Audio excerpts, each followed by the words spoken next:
আসসালামু আলাইকুম ভিউয়ার্স। এই ভিডিওতে আমরা দেখব কিভাবে ইনিশিয়াল ব্যবহার করা যায়, ডেলিমিটার ব্যবহার করে আমরা নামকে ইউজ করতে পারি। তাও ফ্ল্যাশ ফিলের মাধ্যমে। প্রথমে আমি যদি টাইপ করি এম, দেন যদি আমি টাইপ করি রাকিবুল হাসান, এন্টার, কন্ট্রোল ই, তাহলে কি হলো, আমার সারনেমের প্রথম লেটারটা হলো, তারপর পুরো নাম।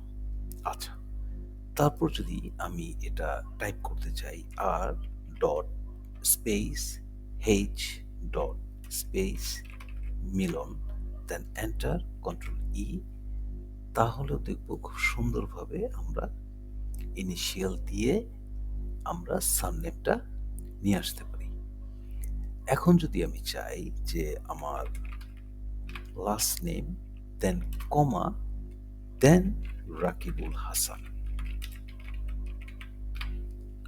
এন্টার, কন্ট্রোল ই, তাও সম্ভব। আমরা ফ্ল্যাশ ফিলের মাধ্যমে এটা করে ফেলতে পারবো।